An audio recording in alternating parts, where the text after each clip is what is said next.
The mining ship Horizon's Edge floated quietly in the dark space near the edge of the Kepler system. Its metal hull looked old and worn, with visible patches and repairs. Inside, Captain Jake Morrison watched the main screen with careful eyes. He knew the truth about their ship, but today was all about playing pretend. "Captain, we're picking up something on the sensors," said Lisa Ortiz, his second in command. She pressed a few buttons on her console, making them look clunky and slow, on purpose. Jake nodded and walked over to her station. "What do we have?" "3 ships approaching. They're different. Not like anything in our database," Lisa replied, keeping her voice unsure. The truth was, they knew exactly what was coming. The Vaxians had been sending signals for weeks, and Earth had been watching them for much longer. But today, humans had to act surprised. "Should we power up weapons?" asked Tom, the young weapons officer. "No," Jake said quickly. "We're just miners. Let's not give them the wrong idea." The Vaxian ships came into view. They were beautiful, made of what looked like crystal and light. Each ship was 3 times bigger than the Horizon's Edge, glowing with soft blue energy. "They're hailing us," Lisa announced. "Put them on screen," Jake ordered, straightening his worn uniform. The main screen flickered, then showed a Vaxian commander. The alien was tall, with skin that looked like polished stone.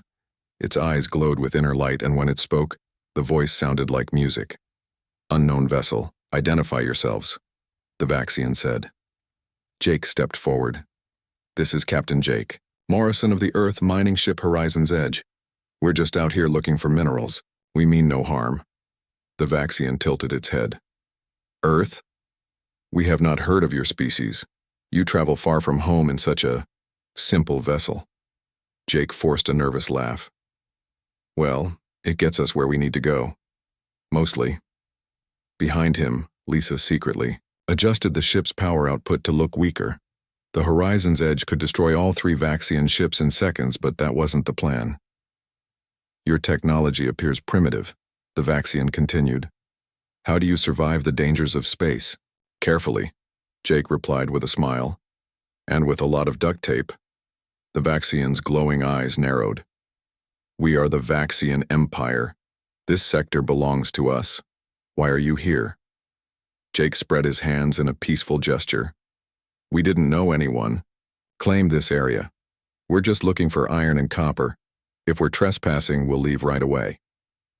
The Vaxian commander spoke to someone off-screen in their musical language. After a moment, it turned back to Jake. "Your species is new to us. The Galactic Council must be informed. You will follow us to the nearest station for processing." Jake pretended to think about it. "The Galactic Council? We've never heard of it. Is it far?" 2 light years. Our ships will guide you." "Our engines aren't very fast," Jake said, scratching his head. "It might take us a while." The Vaxian looked, almost sorry for them. "We will adjust our speed to match yours. The Council will be interested in meeting such a young species." As the communication ended, Jake's crew relaxed slightly. "Well, that went perfectly," Lisa whispered. Jake nodded. "Remember, everyone, we're simple miners from a backward planet. Keep the power levels low and don't let them scan anything important." The engineer, Sarah, called from her station. "Captain, should I make the engine sputter a bit? Maybe leak some plasma?" "Good thinking. Make it look like we're barely holding together." As they followed the Vaxian ships, Jake allowed himself a small smile. The Vaxians thought they'd found a primitive species to add to their empire.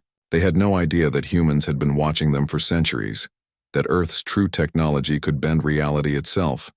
The game had begun, and humans were very good at playing dumb. After all, it was easier to protect the galaxy when nobody knew you were its guardian. Ambassador Ryan Cooper stood in front of his bathroom mirror, practicing his nervous smile. He had to look just right, not too confident, not too scared. Today was the day humanity would join the Galactic Council, and everything had to be perfect. His ship, Terra's Hope, was designed to look 50 years behind current Earth technology. The walls were plain metal instead of the living smart material, used on real Earth ships. The computers had actual buttons and screens instead of neural interfaces. Even his clothes were simple cotton instead of the adaptive nano fabric everyone wore back home. "Ambassador, we're approaching the council station." The pilot's voice came through an old-style speaker. Ryan took a deep breath. "Thank you, I'll be right there." The council station was huge, a spinning wheel of light and crystal floating in space. Ships from 100 different species were docked around it, each one showing off advanced technology. Terra's Hope looked like a child's toy next to them. As they docked, Ryan reminded his small crew of their roles. "Remember, we're amazed by everything. Act impressed, ask lots of questions, and don't touch anything unless they offer." The airlock opened, and Ryan stepped onto the station. The gravity felt different, lighter than Earth's. A group of aliens waited to greet him. The tall blue ones were Zorlax, known for their telepathic abilities. The floating balls of light were ethereals, beings of pure energy. And the group of connected creatures moving as one, that was the hive. "Welcome, human," said the lead Zorlax. Its voice echoed in Ryan's mind as well as his ears. "I am Counselor Vex. We are pleased to meet Earth's representative." Ryan bowed awkwardly. "Thank you for having us. This station is incredible." As they walked through the gleaming corridors, Ryan made sure to stare at everything with wide eyes. He asked simple questions about the technology, pretending not to understand most of the answers. "Your species is quite young," Counselor Vex observed. "Only recently achieving faster-than-light travel, yes?" "That's right," Ryan nodded. "We're still learning. Everything here is so advanced compared to what we have." They entered the council chamber, a vast room with floating platforms instead of chairs. Representatives from dozens of species were already there, all watching the newcomer with curiosity. "Please take your place," Vex gestured to a platform. Ryan stepped on carefully, wobbling a bit as it adjusted to his weight. Perfect. It made him look unsteady and unfamiliar with the technology. The council leader, a being that looked like living starlight, spoke. "Humans of Earth, you stand before the Galactic Council. We offer you provisional membership, with the protection and guidance that comes with it." "Protection?" Ryan asked, trying to sound worried. "The galaxy can be dangerous. For young species," the leader explained. "There are pirates, hostile empires, and natural disasters. As a council member, you will have our support." "We would be very grateful," Ryan said, bowing again. "We have much to learn." An ethereal floated forward. "Your technology is primitive, but you show promise. We will share knowledge to help you advance." "That's very generous," Ryan replied. Inside, he was laughing. Earth's technology was so far beyond anything here they could barely comprehend it. The meeting continued with discussions of trade agreements and territorial boundaries. Ryan agreed to everything, making Earth seem eager and naive. When they offered to place a monitoring station in Earth's solar system for protection, he accepted gratefully. Finally, as the meeting ended, Counselor Vex approached him privately. "Your species reminds me of my own when we were young, full of potential, but vulnerable. Do not worry, the Council will keep you safe." Ryan smiled. "Thank you. We're lucky to have found such helpful friends." Back on Terra's Hope, Ryan's crew dropped their act. "They bought it completely," his aide said. Ryan nodded. "They see what they expect to see, a young species taking its first steps. Meanwhile, our real fleet stays hidden, our true power remains secret." He looked out at the stars. "Let them think they're protecting us. It makes our job of protecting them much easier." Deep beneath the red surface of Mars, Dr. Amy Sullivan walked through a corridor that shouldn't exist. The walls were made of a material that shifted colors with her thoughts, and the air smelled like spring rain even though they were miles underground. "Status report," she said to the air. A gentle voice responded from everywhere and nowhere. "Quantum reality manipulation at 98% efficiency. Dimensional phase shifting ready for testing. All systems normal, Dr. Sullivan." Amy smiled. Above them, on the surface, was a fake research station that looked like humans were still struggling with basic fusion power. But down here, They were bending the laws of physics like children playing with clay. The council observers will arrive in 3 hours, Professor Daniel Martinez said, joining her. He held a tablet that displayed false data about failed experiments. I've prepared another report showing how we can't get the fusion reactor stable. Good. Amy nodded. Remember, we're frustrated scientists working with limited resources. They entered the main lab, where a team of researchers worked on projects that would terrify the Galactic Council. One scientist was literally reaching through solid matter to adjust a circuit. Another was viewing alternate timelines on a screen that showed different versions of reality. Everyone listen up, Amy called out. Council inspection in 3 hours, you know the drill. The advanced equipment began to fold away into hidden compartments. Holographic displays switched to show primitive computer screens. The scientist, reaching through matter, quickly put on regular gloves. I hate these inspections, muttered Dr. Katie Wong, hiding a device that could create miniature black holes. It's like pretending we don't know how to walk. It's necessary, Daniel reminded her. If they knew what we could really do. 3 hours later, Amy was showing 2 Zorlax observers around the fake surface lab. She wore a stained lab coat and had messed up her hair to look overworked. As you can see, we're still having trouble maintaining a stable reaction, she explained, pointing to a deliberately faulty fusion setup. Red warning lights blinked everywhere. The Zorlax observers, tall blue beings with large eyes, looked sympathetic. Perhaps you are attempting too much too quickly, one said. The council could provide advisors to help. That would be wonderful, Amy said, trying to sound desperate. We've been working on this for months with no progress. Behind them, Daniel pretended to have trouble with a basic calculation on an old computer. Dr. Sullivan, I can't get these numbers to work out. Let me see, Amy said, walking over. She pretended to struggle with simple math while the Zorlax watched. Your dedication is admirable, the second observer said. Most species take centuries to master fusion power. Do not be discouraged, Amy nodded gratefully. Thank you. We just want to contribute something useful to the council. As they continued the tour, one of the Zorlax suddenly stopped. What is that? He asked, pointing to a small device on a workbench.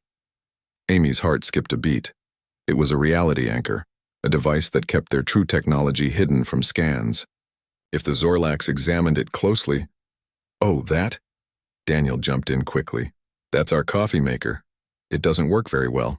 He pressed a button and the device sputtered and produced a cup of terrible-looking brown liquid. The Zorlax lost interest immediately. After the observers left, the team gathered in the real lab. That was too close, Katie said. We need to be more careful, Amy agreed. But the deception is working. They still think we're barely able to split atoms. How long do we keep this up? A young researcher asked. Amy looked at the quantum reality manipulator humming quietly in the corner. With it, they could reshape entire star systems. The Galactic Council thought they were protecting Earth, but it was really the other way around. As long as necessary, she said. The galaxy isn't ready to know that humans solved the unified field theory 500 years ago. Let them think. We're children playing with matches. It's safer for everyone that way. The distress call came through all channels at once. Captain Maria Gonzalez sat in her command chair aboard the New Dawn, listening to the panicked voices. This is Council. Convoy 7. We're under attack by Krath pirates. Multiple ships. Requesting immediate assistance. Maria looked at her bridge crew. They all knew what to do. The New Dawn could destroy the entire pirate fleet in seconds, but that wasn't the plan. Set course to intercept, she ordered. And remember, we're a basic patrol ship with limited capabilities. Yes, Captain, her first officer, Mike Chen, replied with a knowing smile. Reducing engine efficiency to 30%. Weapons powered down to level 2. The New Dawn dropped out of hyperspace near the battle. 3 large council transport ships were surrounded by 6 sleek Krath vessels. The pirates' ships were black and sharp, firing red energy beams at the transport's shields. This is Earth. Vessel New Dawn, Maria announced. We're here to help. A Vaxian commander appeared on screen, his stone-like face showing surprise. Earth ship? Your vessel is too small to make a difference. You should retreat. We can't just leave you, Maria said, putting worry in her voice. Weapons target the nearest pirate ship. Her weapons officer, Linda Park, fired deliberately weak shots that barely scratched the pirates' shields. The craft ship turned toward them, almost laughing at the pathetic attack. Captain, their weapons are charging, Mike reported, making his voice shake slightly. Evasive maneuvers, Maria called out. The New Dawn moved clumsily, like a ship barely able to dodge. A pirate beam grazed their shields, and Linda made the lights flicker dramatically. Shields down to 70%, she announced, though they were actually at 99.9%. The Vaxian commander watched in horror. Earth vessel, you must retreat. You cannot survive this fight. But Maria had a plan. She maneuvered the New Dawn between the pirates and the transports, taking hits that looked devastating but barely touched their true defenses. Captain, I have an idea, Mike said loudly enough for the open channel. If we overload our engines, we might create an electromagnetic pulse. It could disable their weapons temporarily. That could destroy our ship, Maria protested, playing her part perfectly. It's our only chance to save the convoy, Mike insisted. Maria pretended to think hard. Do it. The New Dawn's engines began to glow brighter. In reality, they were using a controlled pulse generator, but to everyone watching, it looked like a desperate suicidal move. Engine overload in 3 and 2, 1. A blue wave of energy burst from the New Dawn. The pirate ship's weapons went dark. Their shields flickered and died. The pulse was precisely calculated to disable the pirates without causing permanent damage. Now, all ships fire, the Vaxian commander ordered. The council ships opened fire on the helpless pirates. Within minutes, the craft vessels were disabled and drifting. The New Dawn floated silently, playing dead. Smoke generators created the illusion of heavy damage. Earth vessel, respond, the Vaxian called out. Earth vessel. After a dramatic pause, Maria's voice came through, weak and static-filled. We're still here. Barely. Systems failing. Life support at minimum. You saved us all, the Vaxian said, his voice filled with awe. Your bravery will be remembered. We're sending repair teams immediately. Later in the council chambers, Maria stood in a patched uniform as they awarded her the Medal of Participation, their lowest honor, given to species who tried their best despite limited abilities. The humans showed incredible courage, the council leader announced. Though their technology is primitive, their spirit is strong. Maria bowed humbly. We just did what anyone would do. Back on the New Dawn, her crew laughed quietly. A medal of participation? Linda giggled. If they only knew we could have turned those pirates into space dust with a single shot. Maria smiled. Let them think we're brave fools with outdated ships. It's easier to protect the galaxy when no one's watching you too closely. The Galactic Technology Summit was the biggest event of the year. Every species brought their greatest inventions to show off. Dr. Kevin Brooks stood in the human section, trying not to laugh at the irony. Around him, aliens demonstrated incredible machines. The Zorlax had a device that could move entire planets. The Ethereal showed a star forge that could create new suns. The Vaxians displayed gravity manipulators that could bend space itself. And humans? They brought a food replicator that could barely make a decent sandwich. It's not very good yet, Kevin explained to a group of curious aliens. Sometimes the bread comes out too soggy. We're still working on it. A tall Vaxian scientist looked at the machine with pity. Matter replication is complex. My people took 300 years to perfect it. Do not be discouraged. Thank you, Kevin said, trying to sound grateful. Maybe you could give us some tips? Behind the display table, hidden from view, engineer Ashley Turner monitored the reality anchors. These invisible devices prevented anyone from scanning Earth's true technology. They had to be adjusted constantly, as different aliens tried to study the human inventions. Anchor 7 needs calibration, she whispered into her hidden earpiece. The ethereals are running deep scans again. Kevin nodded slightly and moved to block the ethereal's view while Ashley worked. "Would you like to try some replicated food?" he offered them. "I should warn you, it doesn't taste very good." The ethereals, beings of pure energy, swirled with amusement. "We do not eat solid food, but we appreciate your enthusiasm. Your species shows promise." As the day went on, Kevin gave demonstrations of the faulty replicator. It produced lumpy, mashed potatoes, burnt toast, and something that was supposed to be chocolate but looked like mud. "Oh dear," Kevin said after another failed attempt. "I'm sorry. It usually works better than this." The other species were patient and kind, like adults watching children play with toys. They offered advice, shared basic scientific principles, and promised to send educational materials to Earth. During the summit's main presentation, each species took turns showing their greatest achievement. The Zorlax demonstrated teleportation across star systems. The Hive showed collective consciousness technology. The ethereals created a miniature universe in a bubble. When it was humanity's turn, Kevin walked to the center stage carrying his malfunctioning replicator. "We're very proud of this," he announced. "It can make food from energy sometimes." He pressed a button. The machine whirred, sparked, and produced a sad-looking apple with a bite already taken out of it. The audience clapped politely. Some species even cheered, encouraging the young humans. "You will improve with time," the council leader said kindly. "We all started somewhere." After the presentations, Kevin met with Ashley in a secure room. "Status report?" he asked, dropping the act. "All reality anchors held," Ashley confirmed. "They have no idea about our true capabilities. The quantum computers, the dimensional drives, the temporal manipulation arrays, all completely hidden." Kevin pulled out a small device from his pocket. It looked like a simple calculator, but it was actually a universe simulator that could predict the outcome of any event with perfect accuracy. "The Zorlax spent 50,000 years developing their teleportation," he said. "We solved it in an afternoon as a high school science project," Ashley nodded. "And their Starforge? We've been using pocket universes as power sources for centuries, but they can't know that." "Why do we keep pretending?" a young technician asked.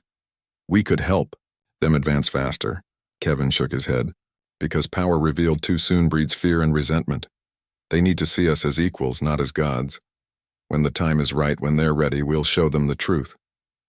He looked at the faulty replicator, their prop for the show. "Until then, we'll keep making bad sandwiches and accepting their pity. It's a small price to pay for galactic peace."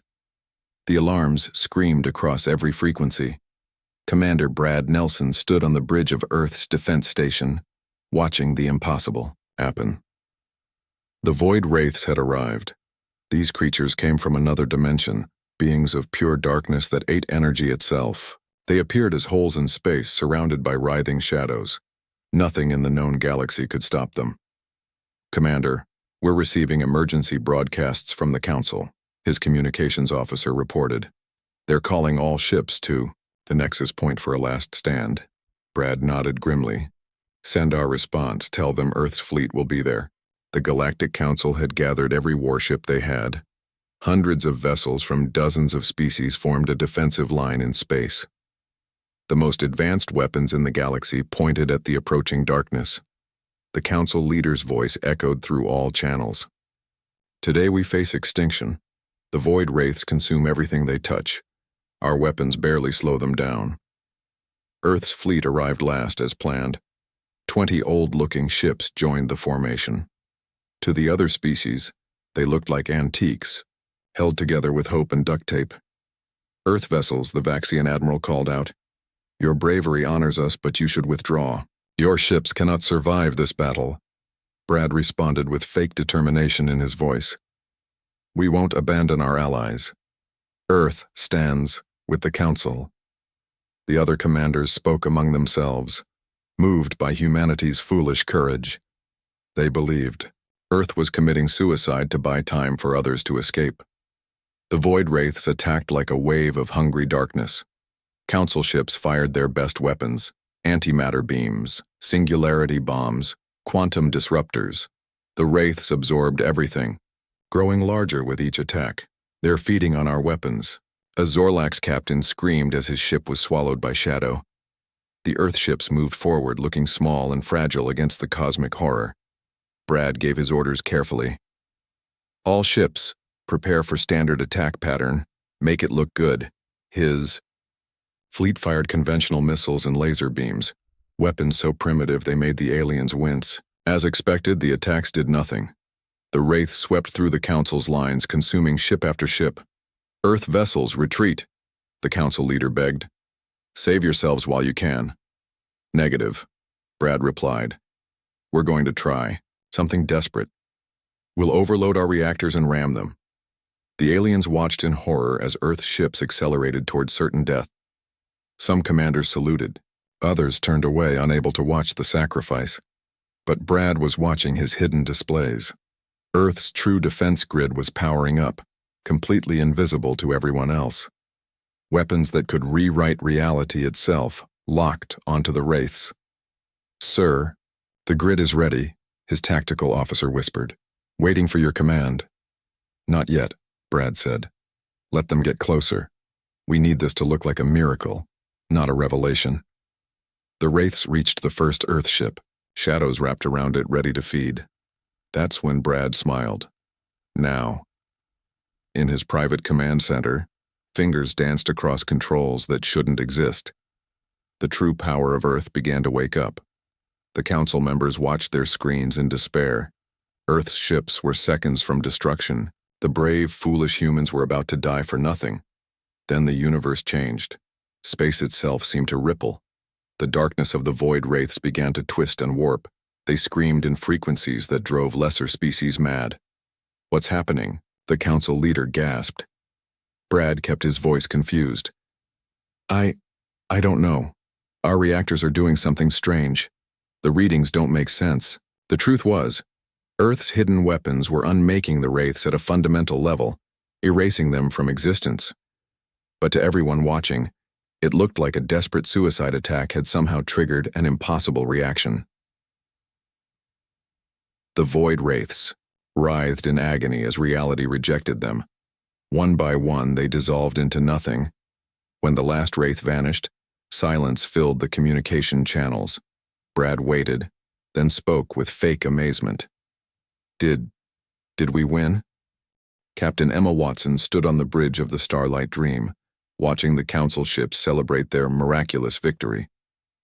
The other species believed Earth's desperate attack had somehow triggered a reaction that destroyed the void wraiths. They were wrong. Captain, incoming transmission from Earth Command, her communications officer announced. It's time. Emma nodded. After years of pretending, the moment had finally come. All ships prepare to drop the camouflage fields. Authorization code, Phoenix Rising. Across Earth's fleet, officers entered the secret commands. Hidden systems, powered up. Reality anchors shut down. The truth was about to be revealed. Ma'am, President Carter is ready to address the Council, the officer reported. Send the signal, Emma ordered. Let's show them who we really are. The first sign was subtle. Earth's battered-looking ships began to change. Scratches disappeared, dents smoothed out. The metal transformed from dull gray to something that seemed alive, shifting with colors that had no name. The Council members noticed immediately. What's happening to the Earth vessels? The Vaxian admiral asked.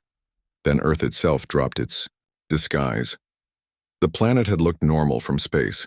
Blue oceans, green lands, white clouds. Now it revealed its true form. The entire world was encased in a structure that defied comprehension, a sphere of technology so advanced it looked like magic. Countless weapons platforms emerged from hidden dimensions. Energy shields that could stop supernovas flickered to life. The mining ships scattered throughout the galaxy transformed into dimensional warships, each one capable of destroying star systems. The research stations became reality-warping fortresses. And from subspace, Earth's true fleet emerged. Thousands of vessels that made the Council's best ships look like toys. The Council chambers erupted in chaos. Species that had pitied humans moments ago now trembled in fear. Silence, a voice commanded. It was President John Carter, his image appearing on every screen. He no longer wore simple clothes, but a uniform that seemed to be made of starlight. "For 500 years we have watched over you," Carter said. "We solved the mysteries of the universe generations ago. We can reshape reality, travel through time, create and destroy dimensions." The council leader found his voice. "Why? Why pretend to be primitive? Why let us believe we were protecting you?" Carter smiled gently. "Because we were protecting you. From yourselves, from threats you couldn't comprehend, and from us." Emma watched the alien faces show confusion and fear. She activated her ship's true systems, and suddenly the Starlight Dream revealed technology that shouldn't exist. Weapons that fired beams of pure possibility, shields made of twisted space-time, engines that moved by rewriting location itself. "We learned long ago that power revealed too quickly breeds fear and war," Carter continued. "So we hid. We let you think we were weak while we guided you from the shadows. Every major threat to the galaxy, we stopped them before you knew they existed." "The Void Wraiths?" the Zorlax representative asked. "Barely a nuisance. We've faced far worse. But we needed a crisis to reveal ourselves, something that would unite rather than divide." The council members looked at each other, realizing the truth. Every time they had offered protection, every piece of advice they had given, every moment they had felt superior, it had all been part of humanity's plan. "What happens now?" the ethereal ambassador asked. "Will you rule us?" Carter shook his head. "No. We will continue to guide and protect, but now as equals who know the truth. The galaxy has proven itself worthy of trust." Emma smiled as she watched understanding dawn on alien faces. The game was over. The masks were off. And somehow, instead of fear, she saw respect growing in their eyes. "Welcome to the real galaxy," Carter said, "where humanity doesn't rule from above but walks beside you as friends who simply got there first." President John Carter stood before the Galactic Council, now in a chamber that humans had secretly upgraded overnight. The walls displayed the true history of humanity's involvement in galactic affairs, showing hundreds of crises they had quietly solved. "You saved us from the Nexus Plague," the Zorlax representative realized, watching a recording. "We thought it was a natural immunity, but you created the cure," Carter nodded. "And the dark matter storm that threatened the Vaxian homeworld, the mysterious malfunction that stopped the Hive's civil war, the accident that prevented the ethereals from ascending too early and destroying themselves." The council members sat in stunned silence as image after image showed humanity's hidden hand in their survival. Ambassador Ryan Cooper entered the chamber, no longer wearing his simple clothes but a uniform that seemed to bend light around it. "We've been your guardian angels," he explained. "Every species here owes their existence to human intervention at least once." "But why hide?" the Vaxian admiral asked again. "With such power, you could have ruled everything." Carter walked to the center of the chamber. "Let me show you something." He held up a small device and pressed it. Suddenly the room filled with holographic images of ancient human history. Wars, destruction, empires rising and falling. "We learned the hard way," Carter said. "Power corrupts.